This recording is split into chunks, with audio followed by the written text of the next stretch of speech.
매일 성경 묵상을 돕는 해설 가이드입니다. 안녕하세요, 묵상 코치입니다. 함께 읽고 나눌 말씀은 시편 104편 19절에서 35절까지 말씀입니다.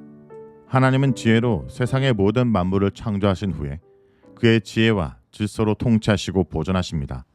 시인은 창조주 하나님을 찬양하고 높이고 있습니다. 시편 104편 1절에서 18절 전반부에는 여호와의 창조 행위를 묘사했습니다. 이제 19절부터 23절은 낮과 밤에 대한 하나님의 창조 행위를 묘사하고 24절부터는 하나님의 창조 원리를 연역적으로 표현합니다. 그럼으로써 이 세상에 대한 하나님의 통치를 재창조의 행위로 설명합니다.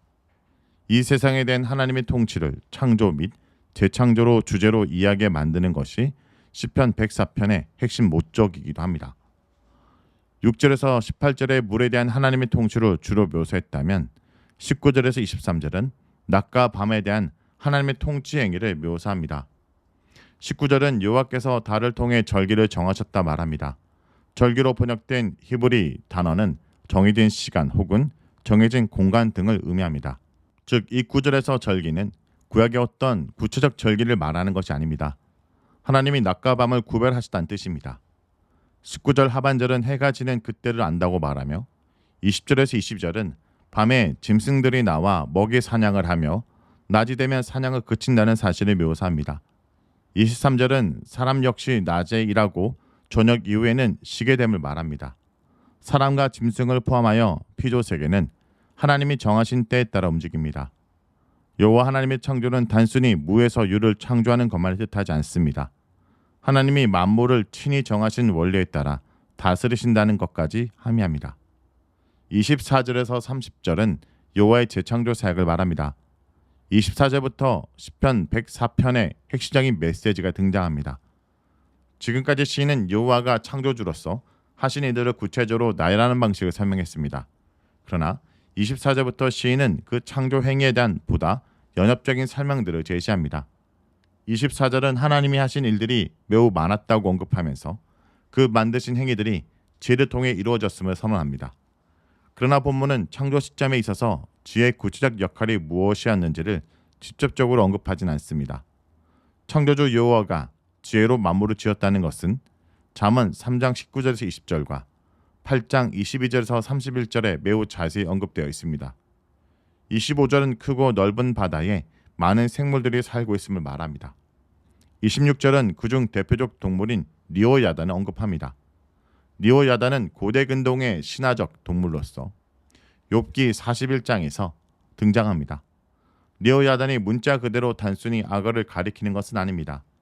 피조세계 가운데 무질서를 유도하면서 자신의 뜻대로 세상을 이끌어가는 세력을 상징합니다. 욥기 41장의 핵심적인 메시지는 하나님만이 리오야단을 통치할 수 있고 욥은 그러한 통치 능력이 없다는 것입니다.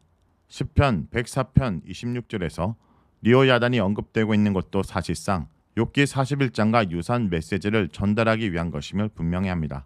26절을 직역하면 거기에는 배들이 다니며 주께서 가지고 놀기 위하여 지으신 리오야단도 거기에 있습니다가 됩니다. 리오야단은 하나님이 지으신 피조물 중 하나일 뿐입니다.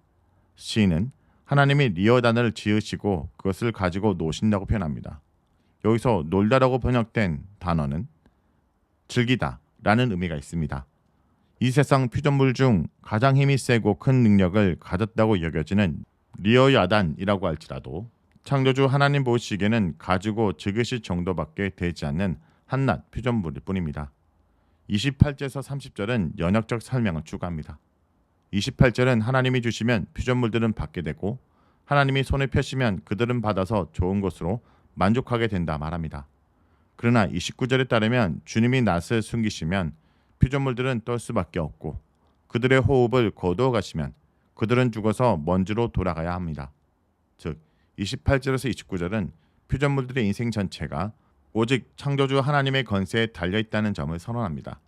이는 하나님의 창조가 창조 사건에 그치는 것이 아니라 창조 이후에 섭리까지 이어지고 있음을 암시합니다. 하나님은 창조의 주인공이시면서 또한 섭리의 주인공이십니다. 피조물들은 그 존재의 근원인 하나님으로부터 나올 뿐 아니라 그 존재의 양식과 존재의 방식까지도 하나님께 철저하게 의존하고 있습니다. 19절의 호흡이라 번역된 루하은은 호흡, 영, 바람, 능력 등 문맥에 따라 다양하게 번역되는 단어입니다. 29절에서 피조물들의 호흡으로 번역되었습니다. 그런데 이 루아흐가 매우 놀랍게도 30절에서 다시 한번 등장합니다. 30절의 내용은 29절에서 이미 언급된 호흡이 거두어진 피조물들, 새롭게 창조된다라는 것입니다. 즉, 주의 영을 보내 그들을 창조하신다는 뜻이 됩니다.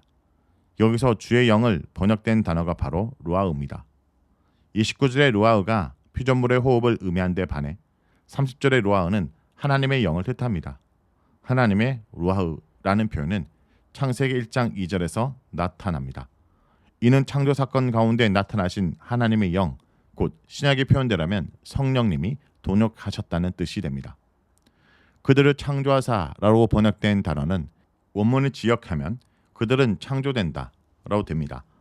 29절과 30절의 문맥을 고려할 때 30절의 창조란 창세기 1장에서처럼 새로운 종류의 피조물을 만드신다는 의미가 아닙니다.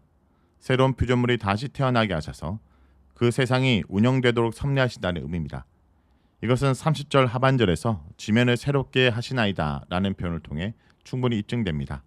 즉, 피조물들의 루아흐는 궁극적인 의미를 지니지 못하나 하나님의 루아흐는 궁극적인 의미를 지닙니다. 그리고 우리는 하나님의 창조와 섭리로 인해 이 세상이 계속 운영되고 있음을 깨닫게 됩니다. 24절에서 30절은 하나님의 섭리를 하시는 행위를 재창조의 행위로 묘사하고 있습니다. 창조주 하나님의 능력은 이 세상에 유지되고 평화 속에 운영될 수 있는 유일한 근거입니다. 피조 세계는 오직 그분의 능력에 의존함으로써 자신의 존재와 존재 방식을 이어갈 수 있습니다. 31절에서 35절은 104편의 내용을 정리하는 결론입니다. 창조주 하나님을 경배해야 하는 필요성에 대해 논증합니다. 21절은 여호와의 영광이 영원함을 선언합니다. 하나님은 자신이 행하신 일들로 인해 즐거워하십니다. 32절은 여호와 하나님이 임재하실 때 산과 땅이 진동하며 연기를 내는 신현한을 설명합니다. 33절은 하나님에 대한 찬양을 말하며 34절은 창조주 하나님에 대한 묵상을 말합니다. 이러한 맥락에서 35절에 등장하는 죄인들과 악인들의 소멸이라는 주제는 중요합니다. 죄인과 악인이 멸망한다는 것은 하나님의 궁극적인 통치가 이루어진다는 뜻입니다. 창조주 하나님이 다스리심으로 죄인과 악인들은 하나님의 땅에 거할 수 없음이 분명합니다. 마지막 구절인 35절은 1절과 같이 내 영혼아 여호와를 송축하라로 끝나며 하나님을 찬양하는 명령이 할렐루야로 마무리됩니다. 우리가 찬양해야 하는 이유는 여호와는 창조주시며 악인을 멸망시키는 참된 통치자이시기 때문입니다. 성도 여러분, 하나님은 창조하신 것을 통해 영원히 영광을 받으시며 즐거워하십니다. 피조물인 우리가 해야 할 일은 평생토록 그분을 노래하며 찬양하고 영광을 돌리는 것입니다. 무엇보다 하나님으로 인해 즐거워하는 것입니다. 오늘 하루도 주님을 높이며 내가 있는 곳에 여전히 이 땅을 다스린 주님을 기억하고 그분을 높이는 결정과 노래를 부르는 주의 백성들이 되길 간절히 기도합니다. 말씀을 놓고 기도하겠습니다. 주님, 오늘도 우리가 어디 있든지 주님을 찬양하게 하여 주시옵소서. 이 세상을 창조하신 주님이 이 세상을 손에 붙들고 주관하고 계심을 고백합니다. 그 주님을 오늘도 제가 노래하고 높임으로 아직까지 그 주님을 알지 못하고 깨닫지 못하는 세상의 어리석은 피조물들에게 주를 보여주는 증거자로 오늘을 살게 하여 주시옵소서. 예수님의 이름으로 기도합니다. 아멘.